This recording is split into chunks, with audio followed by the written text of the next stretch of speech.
You're consistently putting the effort in the gym.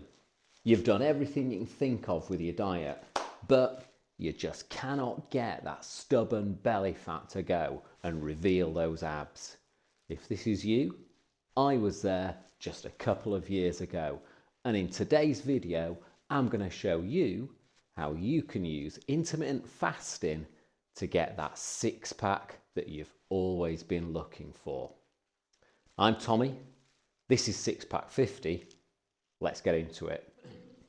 Now, before we look at how we're going to structure our fast, first of all, we need to look a bit at the science behind what happens with our food after we've eaten. There are three main phases within this. The first phase is the first 4 hours after we've eaten. Now, this is often called our fed state. And during that state, what's happening is the food that we've eaten is providing the energy that we need to go about our day. The second state is the lasts between 4 and 12 hours. Now, in that state, what we're doing is we're using the glycogen that's stored in our muscles, okay? Now, some of that has come from the food that we've just eaten. Some of it might have been there already. We don't need to get too technical. Now, it's the third phase that's the most important one, because in that third phase, after 12 hours, that's when we go into the fat burning zone. And that's the bit that we're going to be looking at today. Let me tell you how I get to that fat burning state. Okay, so that point which is 12 hours after I've last eaten. So for me, the way I structure my intermittent fasting is that I have my lunch at about 1 p.m. Then I don't eat again until my evening meal, which I usually eat between 5 and 6 p.m. So I've finished eating at about 6 p.m. And so then after 6 p.m, I'm not going to eat until 1 p.m. the next day. Okay, so that gives me a 19-hour fast.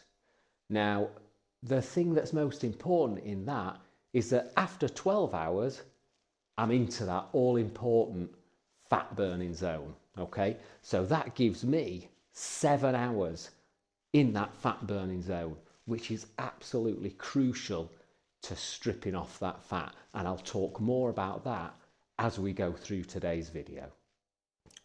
If you've never tried intermittent fasting before, or if you have, but you've found it difficult, let me talk you through what you might expect to feel so that you can understand what's happening and maybe make it a bit easier this time. So, first of all, what's going to happen is you're going to feel quite hungry and quite empty for that morning phase. So for me, that would be from when I get up until about 1 p.m. Now, that's at its worst for the first 2 weeks. So that's the hump that you've got to get over. Now, however you feel about that, it might be quite difficult, but if you can just focus on getting past those first 2 weeks, it will then start to feel much, much more normal. In fact, that slightly, or that empty feeling is going to be how you kind of start to prefer to feel. It might sound a bit weird that at the moment, but trust me on this one. Once you've got to that point, your body is becoming more accustomed to burning fat. And what will happen then is your energy levels will feel more elevated in the morning, and you won't get any of those energy dips either. So you'll have a level energy and it will be higher than what you were used to in the past. Once you've got over that first 2 week hump, that initial difficult phase. Once you've done that and your body's used to burning fat for energy, that is when you can really take control of your food.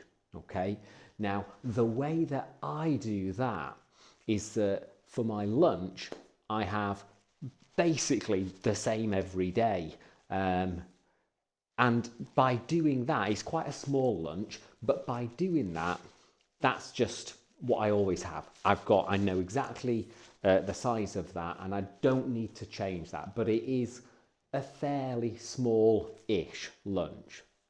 The thing that I change is my evening meal. Now, my evening meal that I eat between 5 and 6, that's the larger of the two meals. In fact, it's quite a bit larger than my lunch. Now, because of that, when I finish that meal, I never feel hungry because it's quite a large meal. But it needs to be, because it's got to carry me through right through the night for that 12-hour phase. Now, the thing is, what I tend to measure it on is if I'm looking in the mirror and I'm thinking I may be starting to gain a bit of weight, or if my trousers are starting to get a little bit tighter, then I know I'm starting to gain a bit of weight. You can measure yourself. But the thing is, that evening meal, I can cut back calories on that without feeling hungry when I finished it. Okay?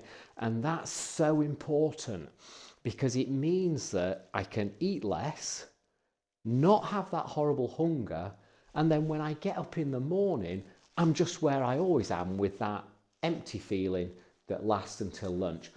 And that's how I strip away that excess fat. That's what I do to keep that body fat lower, because you've got the option there with that evening meal to strip some calories out and not really feel it. So it's not like a regular diet where you're hungry all the time. You've got your morning phase, which is you feel empty, but that kind of just starts to feel okay. In fact, starts to feel quite good. And again, trust me on that one. And then you've got your evening meal where you're still having a big meal, but you can drop the calories in it without feeling hungry. And that's when you're really in charge of your food. The process of, one, getting used to the fasting, and then 2, starting to take control of your calories, that's going to take you about 4 weeks in total. So your 2 weeks where you're just getting used to the fasting, and then another 2 weeks of just sort of trying to get to know your body in terms of how many calories you need. Now, please don't rush to finish that 4-week phase early. Don't think that by doing it in 2 or doing it in 3 is going to be of any benefit to you. You need that 2 weeks to get your body used to burning fat.